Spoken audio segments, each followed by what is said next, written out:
Cedar Pass, Montana Territory, 1883. By midnight, Nora Webb had 3 things left that Wade Kells had not yet taken from her: the roof over her freight station, the winter stores beneath it, and the name she had rebuilt from nothing. The dead driver arrived before the snow. His horse came first, reins dragging, saddle dark with melted frost. The body was found a quarter-mile down the pass, propped against a cedar post, as if someone wanted him seen. No money was missing.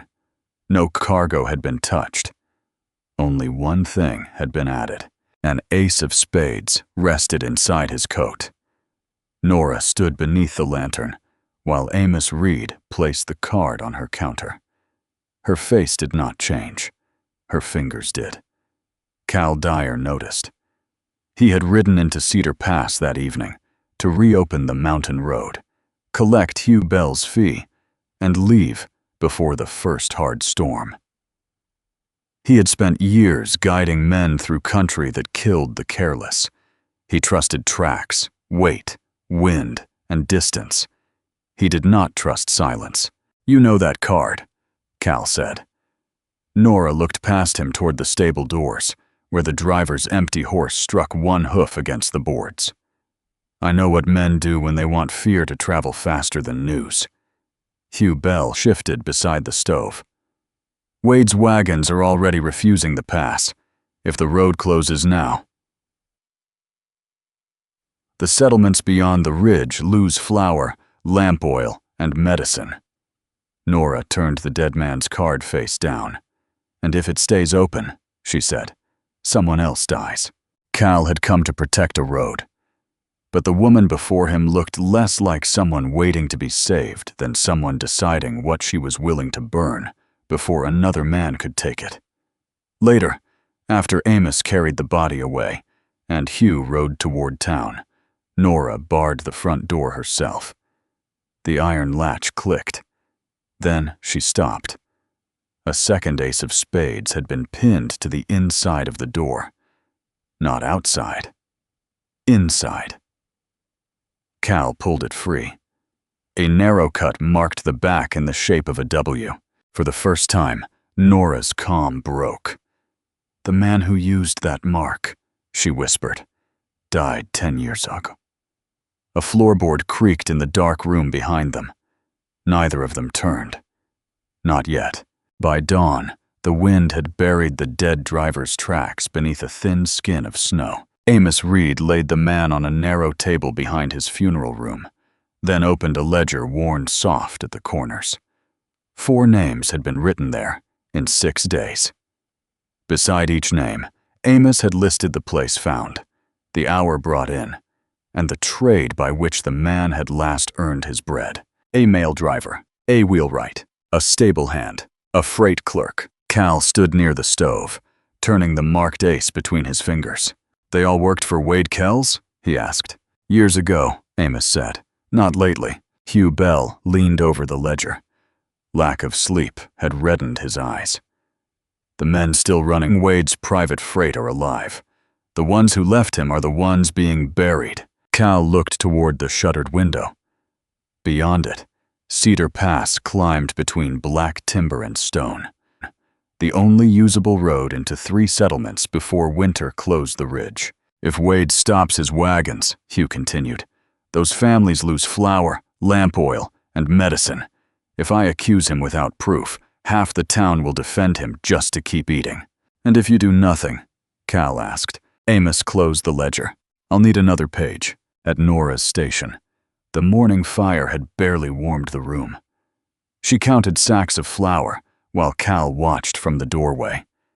Every movement was exact, as if numbers could hold the walls upright.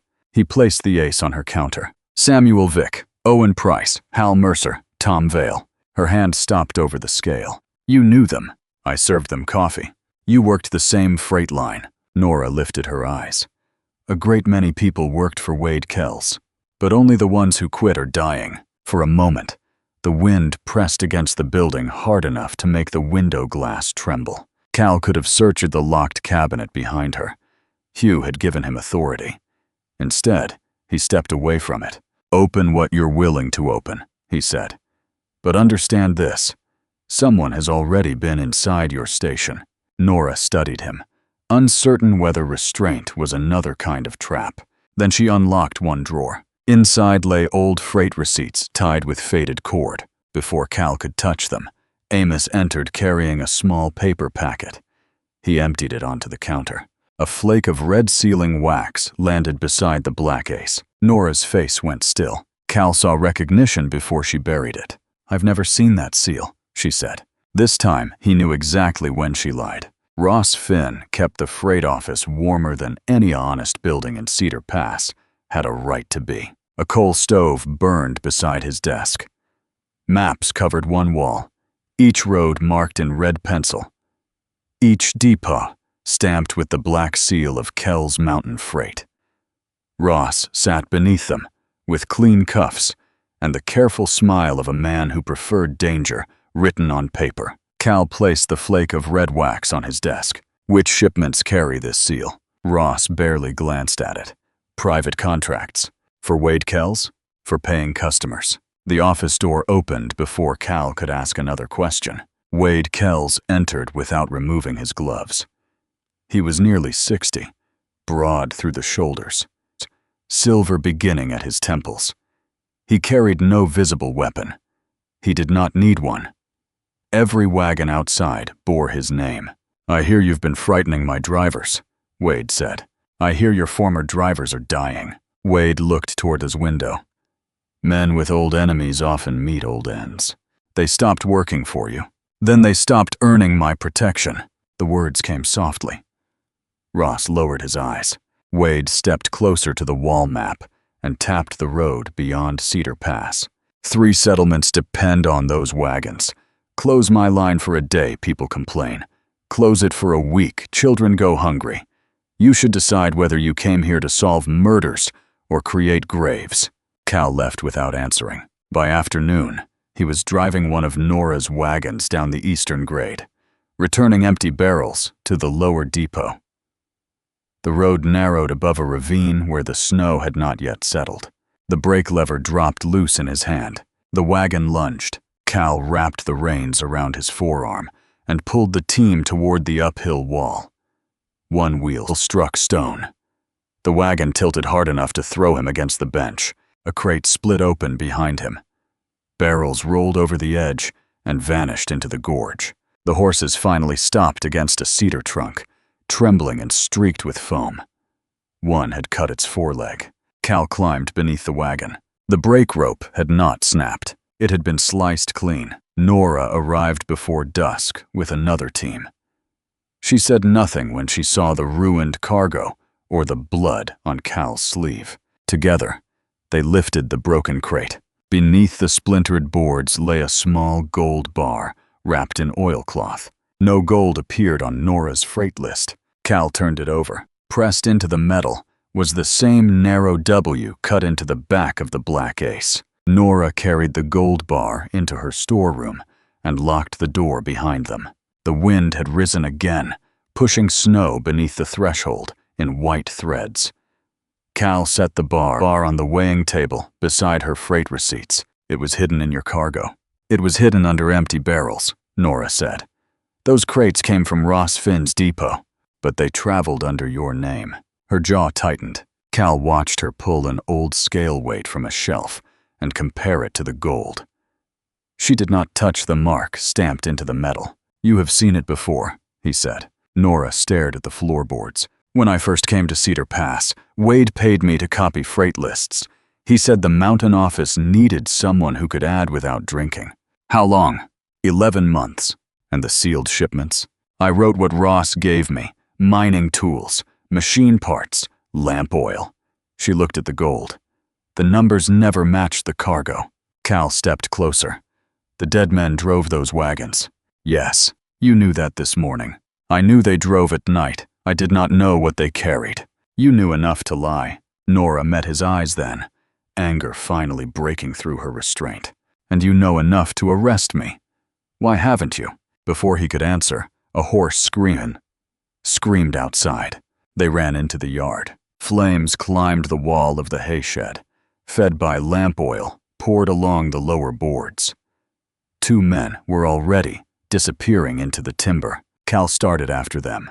"Nora, stay back." She ignored him. While Cal cut the burning harness from the first team, Nora entered the smoke and opened the rear stall. A frightened mare kicked through a rail.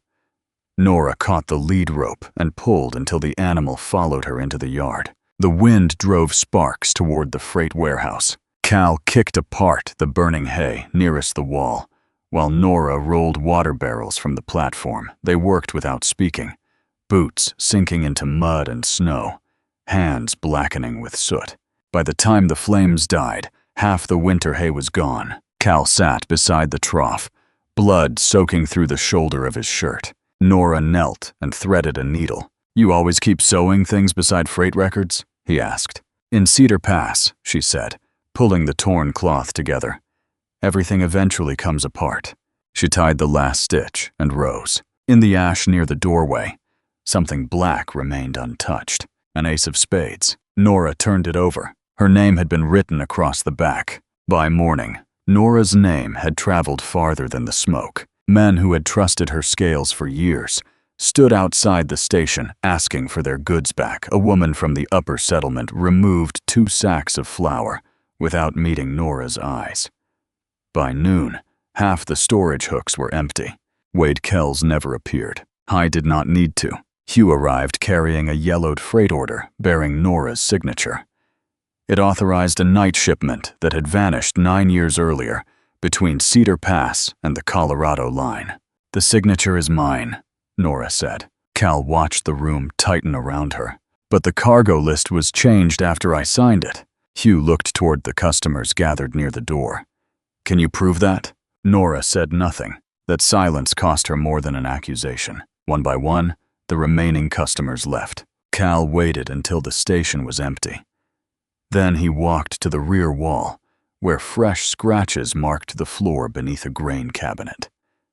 He pulled the cabinet aside and found a narrow door set into the boards. Nora stepped between him and the lock. "Don't. You were marked for death last night, and if you open that door, I may lose what is left." "You are already losing it." Her face hardened, but she handed him the key. Inside, shelves held duplicate freight receipts, weight tallies, and sealed notes tied by year. Cal opened the oldest ledger. Nora's handwriting filled the pages, neat and careful. Beside several shipments, she had written the true weights in pencil. Gold weighed more than mining tools. Rifles weighed more than lamp parts. "You kept all of this," Cal said. "I kept enough to know whether I had imagined it." "Men died while you kept it hidden." Nora looked at him. Struck her. "I did not know Wade was killing them. You knew the name behind the freight line." She closed her eyes. "Not Wade Kells," she said. "The name he used before Cedar Pass." Cal waited. Nora did not give it. The distance between them returned, colder than the snow outside. Then Cal found a route marked through an abandoned canyon north of the pass. Every missing shipment ended there. At the bottom of the final order stood one approving signature, Ross Finn. They left before sunrise. Cal rode ahead, while Nora followed on a bay. The trail north of Cedar Pass narrowed through black timber, then vanished beneath old rockfall. "You should have stayed at the station," Cal said. "You cannot read Ross's weight marks. I can read a grave." Nora looked toward the canyon mouth. "Then you know why I came." The abandoned road descended between walls of broken granite. Cal found iron scars on the stone where heavy wagon rims had once dragged downhill. Near midday, they uncovered the first wheel. It lay beneath loose shale, still attached to an axle blackened by fire. Farther in, a freight wagon had been pushed beneath an overhang. Its crates were gone, but a length of chain bore the stamp of a Colorado mine, robbed 12 years earlier. Nora opened one of her ledgers. "The listed load was 6,000 pounds, she said. "No team could haul that much mining equipment over this grade." What could it haul? Gold, rifles, anything valuable enough to kill for. Cal found a leather pouch beneath the axle. Inside were 7 aces of spades, each marked with initials. Nora recognized 4, the dead drivers. A 5th bore her own initials. The last 2 belonged to men still working for Wade. They were not warnings, Cal said. They were an inventory. A rifle cracked from the rim. Stone burst beside Nora's head. Cal dragged her behind the wreck, then climbed toward the shooter. He caught a gray coat moving among the pines. Another shot struck the wagon. The frame shifted. Nora lost her footing as the shale slid toward the drop. Cal could have continued upward. The shooter was close enough to catch. Instead, he turned back. He dropped his rifle, seized Nora's wrist, and pulled until both collapsed against the axle. Bullet tore through his upper arm. The shooter escaped. Nora pressed cloth against the wound, while Cal stared at the ridge. "You let him go," she said. "I made a choice." By dusk, they reached Cedar Pass. The flag above Hugh Bell's office was gone. So was Hugh. Across the road, Wade's warehouse doors had been chained shut. A notice had been nailed to them. The pass remains closed until Nora Webb and all company records are surrendered. By noon, hunger had become Wade Kells's strongest weapon. Families from the upper settlements crowded the road outside his chained warehouse. Their wagons stood empty beneath a gray sky. Mothers asked for flour. Teamsters demanded lamp oil. One rancher held up a medicine order for a feverish child. Wade watched from the warehouse steps with gloved hands folded over his cane. "The road opens," he announced, "when Nora Webb surrenders the stolen company records and leaves Cedar Pass." Every face turned toward Nora. She stood beside Cal, with ash still dark beneath her fingernails. His wounded arm hung stiff beneath his coat, but he remained between her and the crowd. Wade held up a document bearing an official seal. "Until order is restored, Kell's Mountain Freight retains authority over all company depots and contracted roads. Her station was built against an unpaid company debt. I can take it before sunset." Hugh Bell should have challenged him. Hugh was gone. A man near the front shouted that one woman's secrets were not worth starving 3 settlements. Others murmured agreement. Nora looked toward her freight station. She had repaired its roof alone, counted every sack through hard winters, and slept beside the stove whenever stranded travelers needed her bed. Wade offered her a final bargain. "Give me the ledger. Ride south. Your name need never appear in court." For one terrible moment, Cal saw her consider it. Then Nora climbed onto the warehouse steps. "My name is already in those books," she said. The crowd quieted. "I copied Wade Kells's freight orders 11 years ago. I signed shipments I was told carried tools, oil, and machine parts. Some carried stolen gold. Some carried rifles. The men now lying in Amos Reed's room drove those wagons." Wade's expression did not change. Nora opened the ledger. She read the names of the dead. Then she read the false weights, the hidden routes, and the companies Wade used to own property without placing his own name on it. Cal stepped beside her. Wade looked at him. "You would die for a woman who lied to you?" Cal's gaze remained steady. "At least I would die for her truth instead of yours." That night, someone knocked 3 times at Nora's rear door. Ross Finn staggered inside, blood soaking his coat. "Hugh is alive," he whispered. "But Wade burns the records before dawn." Ross collapsed beside the stove before Nora could lock the door. The bullet had passed through the flesh below his ribs. Cal cut away the bloody cloth, while Nora pressed folded linen against the wound. "Where is Hugh?" Cal asked. "Old freight warehouse," Ross said through clenched teeth. "North end. Wade has him tied near the oil stores." Nora tightened the bandage. "And the original deeds?" "In the records room. Wade is loading the gold tonight. He leaves before the storm closes the ridge." Outside, snow began tapping against the windows. Ross unfolded a rough map. Wade's men had blocked both ends of the main road and removed planks from the narrow bridge above Cedar Creek. The only approach left was an abandoned logging trail through the pines. Cal studied the route. "You lead us in," he told Ross. "Then you stay outside." Ross laughed once without humor. "There is no outside anymore." Nora gathered the surviving ledgers into a canvas satchel. Cal looked at her. You remain here. No. If Wade takes me, he loses a hired escort. If he takes you, he gets the witness and the records. And if you find the deeds, you will not know which ones are false. The wind rattled the damaged door. Cal wanted to argue. Instead, he removed the old brass compass from beneath his shirt and placed it in Nora's palm. She stared at it. You have carried this since the army. It brought me out of places I should not have survived. You have never trusted anyone else with it. No one else had to find the road back for both of us. They left the station without another word. The logging trail disappeared beneath fresh snow. Ross led them between close pines until the warehouse lamps appeared below, blurred by the storm. They separated at the tree line. Cal moved toward the room where Hugh was held.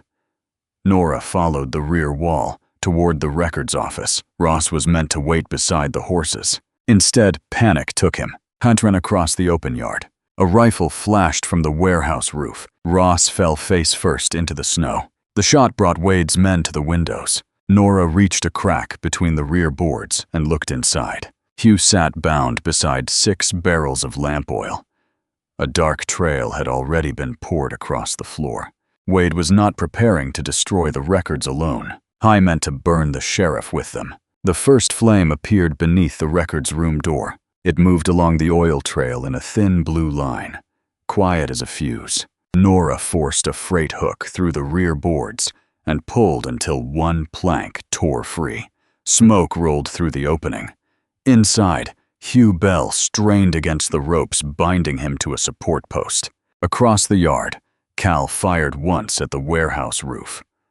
The rifleman ducked, giving Cal enough time to reach the side entrance. Wade Kells stood near a loaded freight wagon, his coat buttoned against the storm.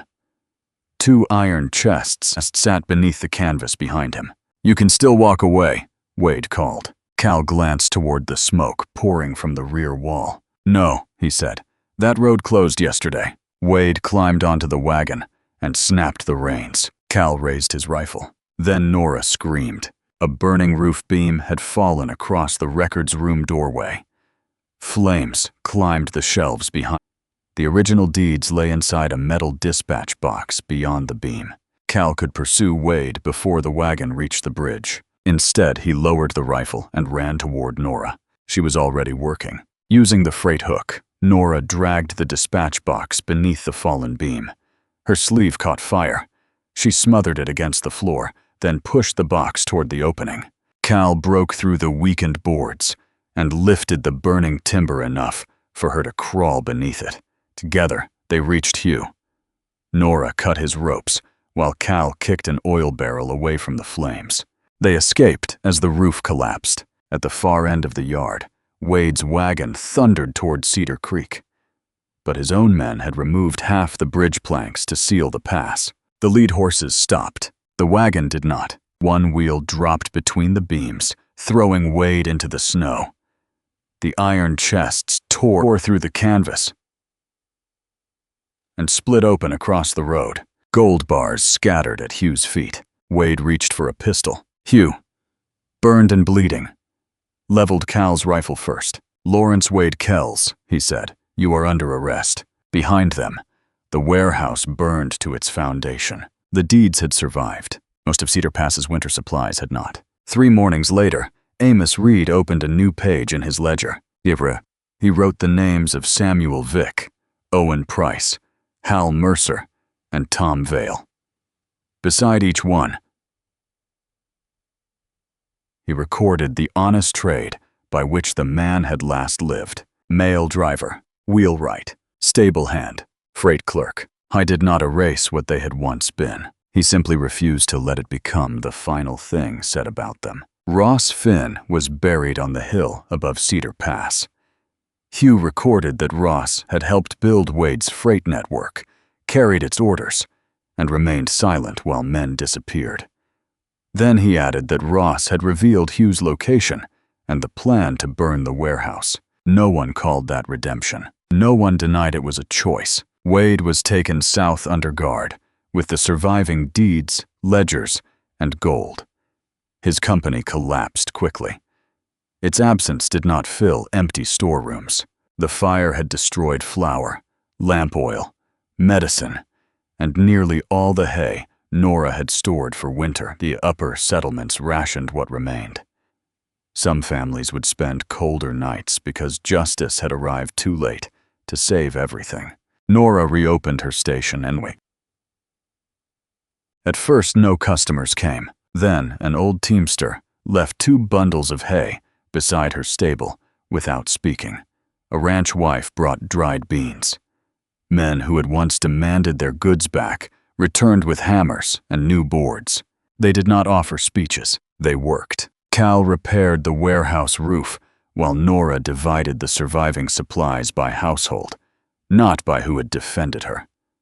Neither mentioned the argument behind the locked room or the words spoken on Wade's steps. On the 4th morning, Cal saddled his horse. Nora watched from the doorway. "The first independent freight run leaves in 3 days," she said. "The winter road needs someone who knows where the drifts gather." Cal tightened the cinch. 3 days is not enough time to fix that hinge. He looked toward the crooked warehouse door. Nora folded her arms. "Then you should start before dark." Cal studied her face, then removed the saddle and placed it across the fence. Inside the station, the ace of spades bearing Nora's name had been folded beneath one leg of the freight scale, steadying it. Outside, wagons were loaded without Wade Kells's mark. The road remained buried in snow. For the first time, it belonged to everyone who still had to cross it. Thank you for staying with Cal and Nora through the snow, fire, and hard choices of Cedar Pass. Their road reminds us that justice cannot restore everything that was lost, but courage, honest work, and one final choice can still give broken people a place to begin again. If this story moved you, please leave a comment and tell us which moment stayed with you most. Subscribe for more cinematic Western romance, frontier survival, hard-won justice, and second-chance stories from the American West. Disclaimer: this is a fictional Western romance story inspired by life on the 19th century American frontier. Characters, events, dialogue, and dramatic situations are created for storytelling purposes.